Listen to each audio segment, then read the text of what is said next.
Complex অ্যানালিসিসের নতুন একটা চ্যাপ্টারে ভাই আপনাকে ওয়েলকাম করছি। চ্যাপ্টার 2 অ্যানালিটিক ফাংশন, খুবই গুরুত্বপূর্ণ চ্যাপ্টার। এই চ্যাপ্টার থেকে বেশ কিছু প্রবলেম কিন্তু পরীক্ষায় এসে থাকে। টিউটোরিয়াল 1 বুঝতে পারছেন, জাস্ট আমরা শুরু করছি। আর আমাদের এই চ্যাপ্টারের মেইন টপিকটাই হচ্ছে অ্যানালিটিক ফাংশন। বাট এই অ্যানালিটিক ফাংশন এটারে যদি আমরা বুঝতে যাই, তবে বেশ কিছু কনসেপ্ট সম্বন্ধে আগে ধারণা থাকতে হবে, দেন আমরা অ্যানালিটিক ফাংশনটাকে ঠিকঠাক বুঝতে পারবো। তাছাড়া আমরা ফিল করতে পারবো অ্যানালিটিক ফাংশনটা আসলে কি। আপনাকে ওই এই বেসিকগুলো না পড়ে ডাইরেক্ট যদি আমি অ্যানালিটিক ফাংশন শুরু করে দিই, তখন আপনি কিন্তু বোর ফিল করবেন, অর্থাৎ ম্যাথ করে মজা পাবেন না। আর আমরা তো ভাই ম্যাথের স্টুডেন্ট, তাহলে আমরা ম্যাথটাকে ফিল করতে হবে আমাদের। তার জন্য আমরা প্রথমে বেসিকটা পড়বো। হয়তো 5-7 মিনিটের ভিডিও 3-4টা হবে ভাই বেসিক। কত সময়তে কথা থেকে চলে যায়, তাই না? তাহলে এই 3-4টা বেসিক ভিডিও দেখলে আপনি ম্যাথগুলো ফিল পাবেন। তাহলে তো আর কি লাগে। তাহলে আমরা কাজটা শুরু করতে পারি। ফার্স্ট আমাদের যেটা শিখতে হবে, এই অ্যানালিটিক ফাংশনটাকে জানতে গেলে কার্ভ সম্বন্ধে আইডিয়া থাকা লাগবে। ফার্স্ট ওয়ান হচ্ছে কার্ভ। কার্ভ কিভাবে বক্ররেখা। দেন সেকেন্ড ওয়ানটা হচ্ছে আমাদের কমপ্লেক্স ভ্যারিয়েবল ফাংশন চিনতে হবে। কমপ্লেক্স ভ্যারিয়েবল ফাংশনটা চিনতে হবে। আর এই অ্যানালিটিক ফাংশন মূলত একটা কমপ্লেক্স ভ্যারিয়েবল ফাংশন। তারপর আমাদের শিখতে হবে সিঙ্গেল ভ্যালুড ফাংশন।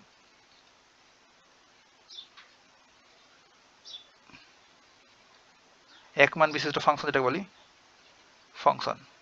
এসব বেসিক কনসেপ্ট আমাদের আইডিয়া থাকা লাগবে।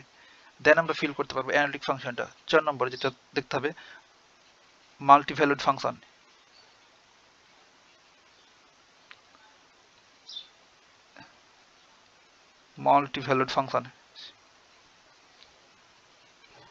তারপর মোস্ট ইম্পর্টেন্ট টপিকস লিমিটস। এটা না জানলে তো অ্যানালিটিক ফাংশন আমরা বুঝতেই পারবো না ভাই। তারপর 6 নম্বরটা হচ্ছে কন্টিনিউটি। এটা হচ্ছে আরো গুরুত্বপূর্ণ টপিক।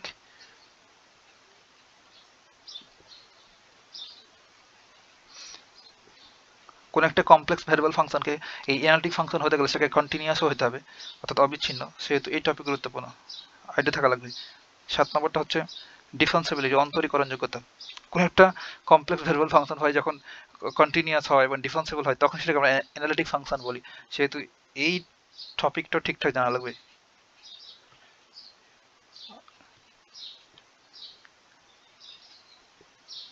ডিফারেন্সিবিলিটি বা অন্তরীকরণ যোগ্যতা মোস্ট ইম্পর্টেন্ট টপিক। দেন আমরা ফাইনালি অ্যানালিটিক ফাংশনটাকে ফিল করতে পারবো। অ্যানালিটিক ফাংশন আর এই বেসিকগুলো আমাদের শিখতে প্রায় ধরেন 5-10 মিনিটের ভিডিও 3-4টা হলেই এনাফ। দেন আমরা আমাদের কাঙ্ক্ষিত লক্ষ্যে পৌঁছে যাব। তাহলে আমরা কাজটা শুরু করতে পারি। ফার্স্ট দেখব কার্ভ বা বক্ররেখাটা কি। এই কার্ভের বেসিকটা আপনাকে একটু প্রথমে বলে দিই, যে ধরেন আপনাকে যে কোনো একটা ইকুয়েশন দেওয়া হোক, দেন যদি বলে যে এই ইকুয়েশনটা কি কার্ভ অর স্ট্রেট লাইন। ধরেন আমাকে একটা ইকুয়েশন দেওয়া হলো x square plus y square equals to r square. আপনাকে একটা ইকুয়েশন দেওয়া হলো। এখন যদি বলে আপনাকে, আপনি দেখে এটা চিনতে পারছেন, এটা এই ইকুয়েশন দেখে হয়তো আপনি চিনতে পারছেন এটা হচ্ছে মূল বিন্দুগামী বৃত্তের সমীকরণ। বাট আপনাকে এমন একটা ইকুয়েশন দেওয়া হলো, দেন বলবে যে আপনি বলেন যে এটা কি স্ট্রেট লাইন অর কার্ভ।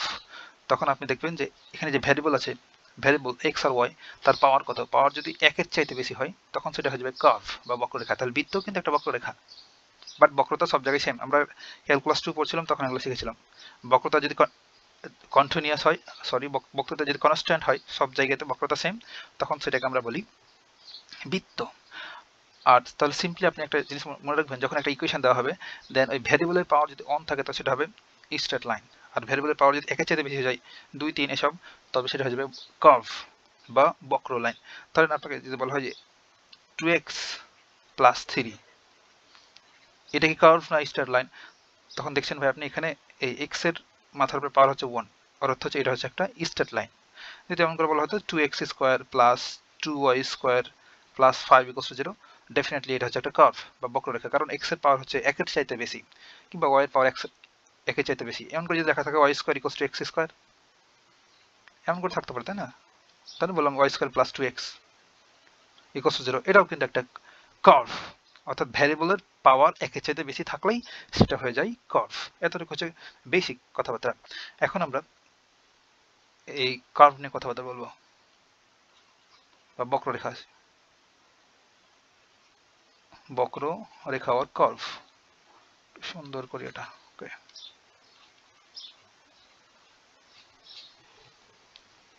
ধরেন আমরা যখন কার্ভেচার পড়ছিলাম ক্যালকুলাস 2-তে, তখন দেখছিলাম ভাই প্যারামেট্রিক ইকুয়েশন, তাই না? ধরেন এক্স একটা ভ্যারিয়েবল এবং ওয়াই আনাদার ভ্যারিয়েবল, তার এক্স কে টি এর মাধ্যমে প্রকাশ করলাম এবং ওয়াই কে আর একটা ভ্যারিয়েবল, নতুন একটা ভ্যারিয়েবল টি এর মাধ্যমে প্রকাশ করলাম। তো কি হলো ভাই, আমাদের এখানে দুটো ভ্যারিয়েবল ছিল, একটা এক্স একটা ওয়াই, এটাকে নতুন একটা ভ্যারিয়েবল টি এর মাধ্যমে প্রকাশ করলাম। এই নতুন ভ্যারিয়েবলটাকে আমরা বলি প্যারামিটার, নতুন ভ্যারিয়েবলটাকে আমরা বলি প্যারামিটার। দেন এই দুটো ইকুয়েশনকে আমরা বলতে পারবো প্যারামেট্রিক ইকুয়েশন। এখানে টিটা হচ্ছে প্যারামিটার, অর্থাৎ এক্স এবং ওয়াই কে নতুন একটা ভ্যারিয়েবল টি এর মধ্যে প্রকাশ করলাম। তাহলে আমাদের কাজটা কি, এই প্যারামেট্রিক ইকুয়েশনটাকে ভ্যানিশ করা, আমাদের কাজই ছিল এমন। তাহলে আমরা চাইলে এই প্যারামেট্রিক ইকুয়েশনটাকে ভ্যানিশ করতে পারি। ভ্যানিশ করতে গেলে এটা ভেরি সিম্পল। দেয়ারফর এই যে ওয়াই, দেখেন আমাদের এক্স ইকুয়ালস টু টি দেওয়া আছে আর এখানে হচ্ছে টি স্কয়ার। তাহলে এই টি এর পোরশনে, এই টি এর পোরশনে আমরা কি লিখতে পারবো, এক্স স্কয়ার লিখতে পারবো না? সিম্পলি পারবো ভাই। তাহলে Y equals to X square, দেখেন আমার প্যারামেট্রিক ফর্মটা চলে গেল। এখন Y equals to X square, এটা দেখে আপনার ছোটকালের কথা মনে হওয়ার কথা। এটা হচ্ছে আমাদের প্যারাবোলা বা পরাবৃত্তের সমীকরণ। আর আপনি ফার্স্ট ইয়ারে ভেক্টর জিওমেট্রি পড়ার সময় এটা দেখেছিলেন। তাহলে প্যারামেট্রিক এই ইকুয়েশনের, সরি প্যারাবোলার ইকুয়েশনটা আমরা যদি প্লট করি কি হবে, ফিগারটা এটা যে এক্স অ্যাক্সিস, এটা ওয়াই অ্যাক্সিস। আর আমরা জানি যে এখানে যে এক্স এবং ওয়াই রয়েছে, এবং এক্স এবং ওয়াই এর যেটার পাওয়ার 1 থাকবে, এক্স এর পাওয়ার এখানে 2 আর ওয়াই এর পাওয়ার হচ্ছে মাথার উপর 1, তাহলে যেটার পাওয়ার 1 থাকবে সেটার দিকে হা করে থাকবে প্যারাবোলাটা বা পরাবৃত্তটা। পরাবৃত্ত হলে এমন ভাবে ড্র করতে পারবো, এই যে পরাবোলা, বুঝতে পেরেছেন? তো এটা একটা কার্ভ, তাই না? এটা একটা কার্ভ।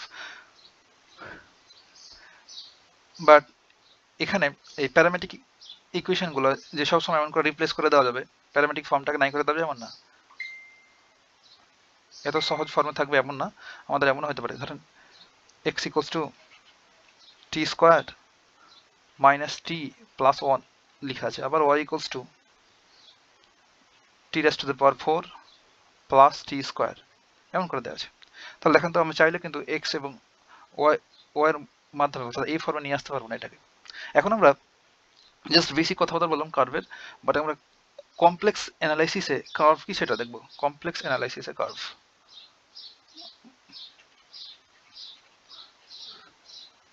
আমরা তো কমপ্লেক্স অ্যানালাইসিস পড়ছি, তাই না?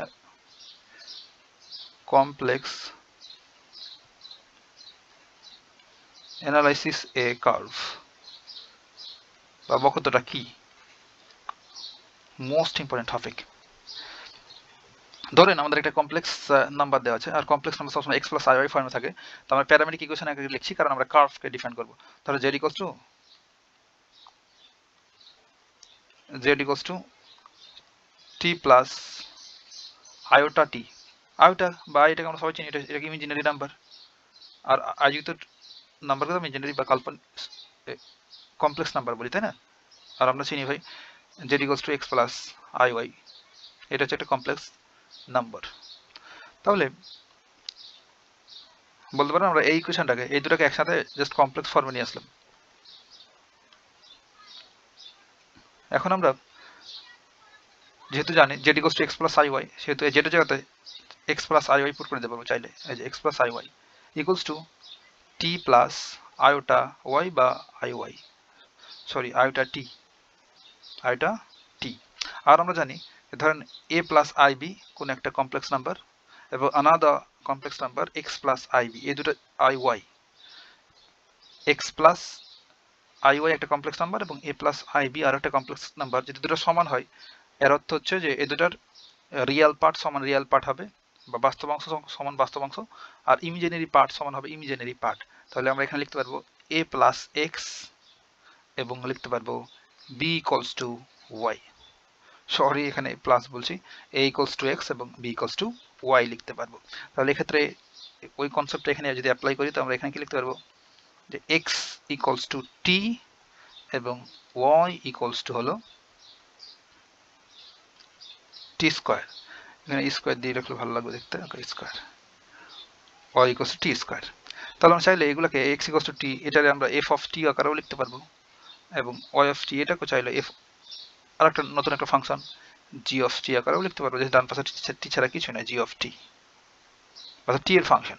বুঝতে পারলাম? একদম তাই। তাহলে আমরা এই টোটাল জিটাকে চাইলে এমন করে লিখতে পারবো z equals to f of t plus iota বা ইমাজিনারি নাম্বার, এটা ইমাজিনারি সাইন, আর জি অফ টি আকারে প্রকাশ করতে পারি। এখন এই জেড এইটারে আমরা বলবো কার্ভ, যদি কিনা একটা আমাদের ইন্টারভাল দেওয়া থাকবে এ ধরেন less than or equal T, greater than or equal T আর less than or equal B, অর্থাৎ টিটা এ আর বি ইন্টারভালের মধ্যে যদি কন্টিনিউয়াস হয়, এবং এ এবং বি ইন্টারভালের ভিতরে টি এর ভ্যালু থাকবে, এবং এই ভ্যালুগুলো এখানে পুট করার পর যদি জেড কন্টিনিউয়াস হয়, জেড কন্টিনিউয়াস মানে কি ভাই, জেড অবিচ্ছিন্ন, আর এই অবিচ্ছিন্ন কি একটু পরে ডিসকাস করছি। আর জেড যদি কন্টিনিউয়াস হতে হয় তাহলে এফ অফ টি এটারও কন্টিনিউয়াস হওয়া লাগবে, আর জি অফ টি এটারও কন্টিনিউয়াস হওয়া লাগবে। এফ অফ টি এবং জি অফ টি যদি কন্টিনিউয়াস হয় তখনই হবে জেড কন্টিনিউয়াস।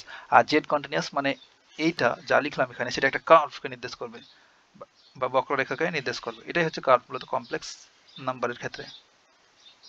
তাহলে যে কোনো কমপ্লেক্স নাম্বার দেখলে ভাই আপনি বুঝে যাবেন মূলত কার্ভকেই রিপ্রেজেন্ট করে। যে কোনো কমপ্লেক্স নাম্বার মূলত একটা কার্ভকেই বা বক্ররেখাকেই রিপ্রেজেন্ট করে, এখানে স্ট্রেট লাইন হওয়ার কোনো চান্স নেই। তাহলে আমরা চাইলে একটু কথাবার্তা লিখতে পারি এখানে যে কার্ভ হতে হলে কি হতে হবে, কার্ভ হতে হলে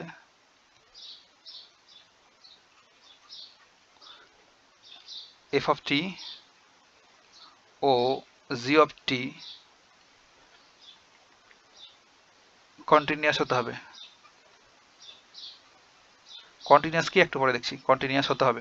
কন্টিনিউয়াস নিয়ে আলাদা একটা টিউটোরিয়াল আমরা দেখবো, বাট এখানে একটু বেসিকটা দেখবো, হতে হবে। আর আবার এই কার্ভটা কি ভাই, কার্ভটা জাস্ট একটা ওয়ান কাইন্ড অফ ফাংশন, তাছাড়া কিছু নাই। Curve is a type of function. কার্ভটা হচ্ছে এক প্রকার ফাংশন, তাছাড়া কিছু না।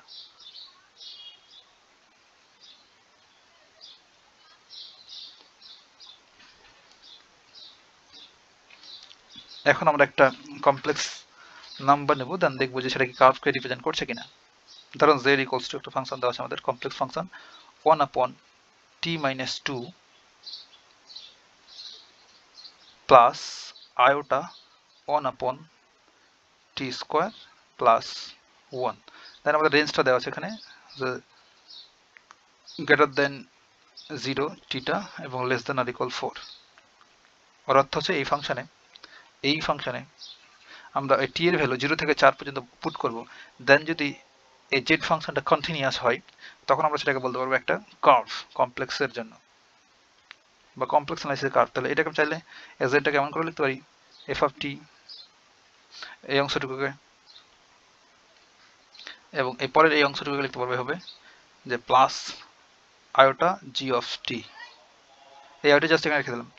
এখন আমাদের এফ অফ টি এটুকু সমান কি ভাই, এফ অফ টি এটা হচ্ছে 1 আপন টি মাইনাস 2, আর এখানে জি অফ টি এটা সমান কত, জি অফ টি এটা হচ্ছে 1 আপন টি square plus 1।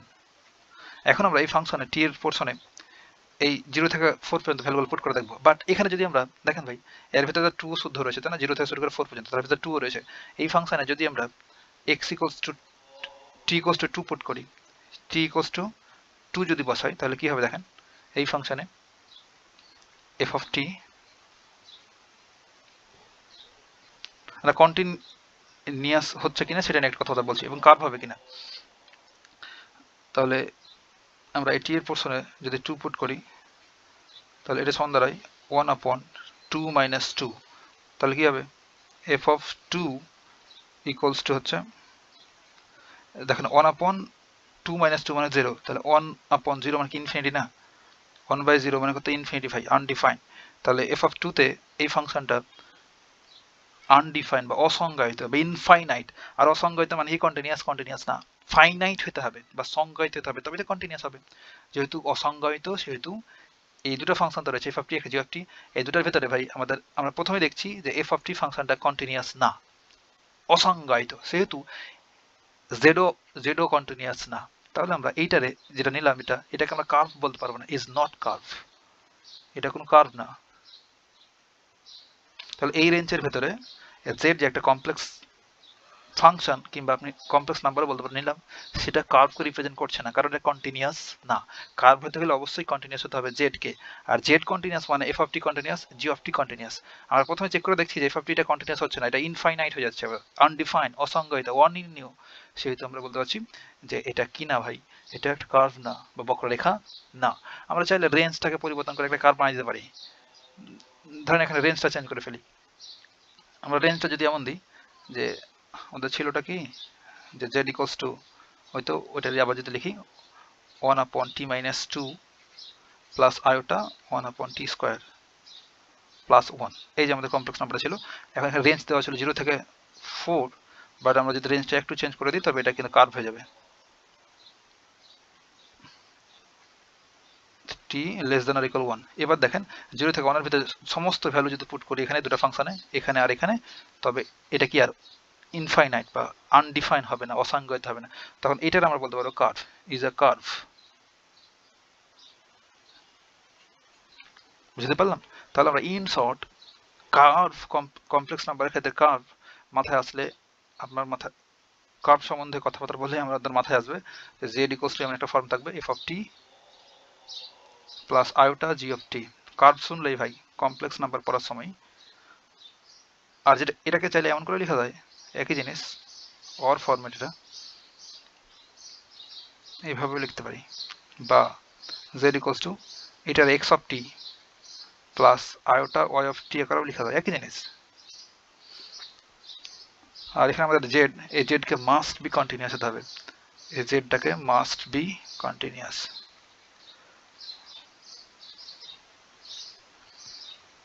Must be continuous on interval এই যে a less than or equal t, greater than or equal t, less than or equal b এর মধ্যে।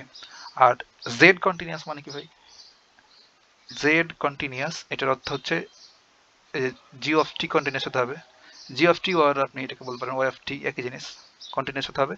এবং z কন্টিনিউয়াস মানে f অফ t আর এই যে x অফ t, একই জিনিস, এগুলো x অফ t টা কন্টিনিউয়াস হতে হবে, তবে z কন্টিনিউয়াস হবে। এটা হচ্ছে মূল বেসিক আমাদের কার্ভের কমপ্লেক্সের ক্ষেত্রে। এখন আমরা বারবার তো বলছি ভাই যে একটা কমপ্লেক্স নাম্বার কার্ভকে রিপ্রেজেন্ট করে বা কার্ভ হয়, সেহেতু আমরা একটা কমপ্লেক্স নাম্বার নেব, সেটা দেখবো প্লট করে এক্স এবং ওয়াই অ্যাক্সিসে, রিয়েল অ্যাক্সিস এবং ওয়াই অ্যাক্সিস বরাবর যেটা কার্ভকে রিপ্রেজেন্ট করছে কিনা বা কার্ভ হচ্ছে কিনা। তাহলে দেখি, ওকে, তাহলে ফার্স্ট আমরা একটা কমপ্লেক্স নাম্বার নিলাম z ইকুয়ালস টু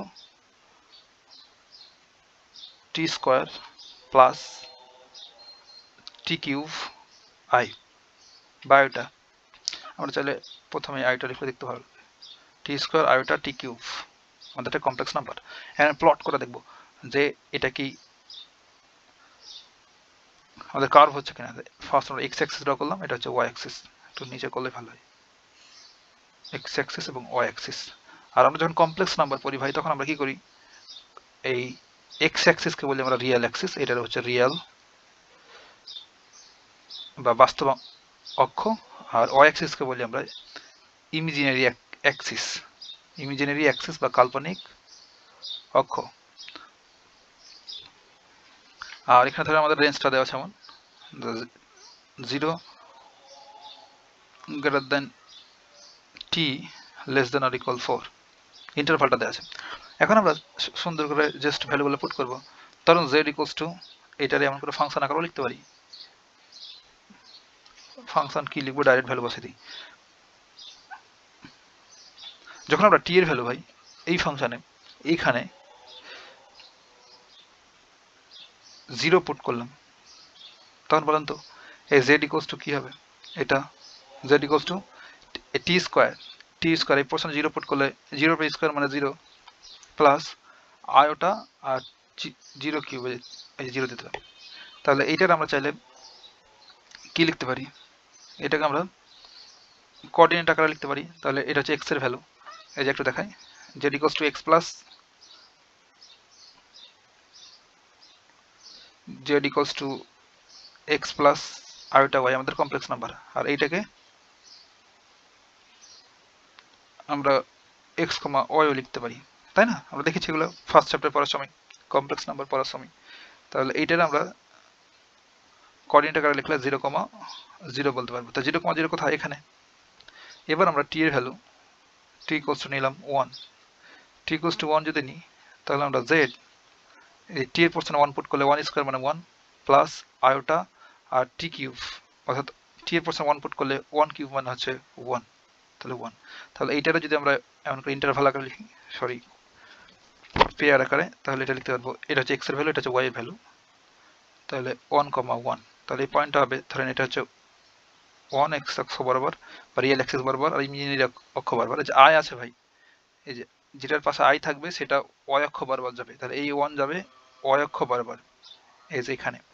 দেন আমাদের এখানে এটা ইন্টারসেক্ট করলো এই পয়েন্টে, তাহলে এই পয়েন্টটা হচ্ছে আমাদের 1,1 আর এই পয়েন্টটা ছিল 0,0। এটা রিয়েল অ্যাক্সিস, এটা ইমাজিনারি অ্যাক্সিস।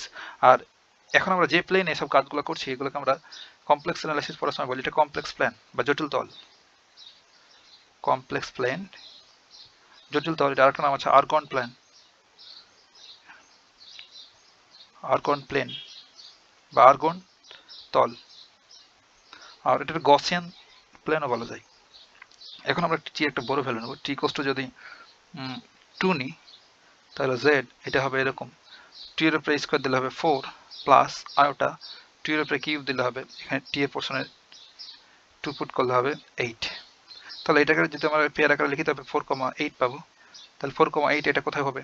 ধরেন এদিকে 1 2 3 4, এখানে 8, ধরেন এখানে 8 হলো, 8টা হলো এখানে, এটা হচ্ছে আমাদের 4,8 বিন্দু। এখন যদি আমরা এটাকে জাস্ট ড্র করে ফেলি তো দেখেন তো ভাই একটা কার্ভ লাইন বা বক্ররেখা হয়ে গেল না? তাহলে আমরা এতক্ষণ এই কথাটাই বলছিলাম যেখানে একটা কমপ্লেক্স নাম্বার মূলত একটা কার্ভকে রিপ্রেজেন্ট করে। আমরা এখানে দেখে ফেললাম যে এই কমপ্লেক্স নাম্বারটা আমাদের একটা কার্ভকে রিপ্রেজেন্ট করছে, বাট কন্টিনিউয়াস হওয়া লাগবে, বিচ্ছিন্ন হওয়া যাবে না, এই রেঞ্জের ভিতরে কন্টিনিউয়াস হতে হবে, বা আনডিফাইন হওয়া যাবে না। এতটুকু ভাই, আমরা আশা করছি যে কার্ভ সম্বন্ধে আমাদের আইডিয়াটা ক্লিয়ার হয়েছে। এরপরে প্রিভিয়াস টিউটোরিয়ালে আমরা বাকি টপিকগুলো দেখবো, হয়তো কমপ্লেক্স ভেরিয়েবল ফাংশন কি এসব আমরা ডিসকাস করবো, দেন আস্তে আস্তে বাকি টপিকগুলো, দেন আমরা অ্যানালিটিক ফাংশনটা শুরু করবো, মূল টপিক। এতটুকু কথা হবে নেক্সট টিউটোরিয়ালে।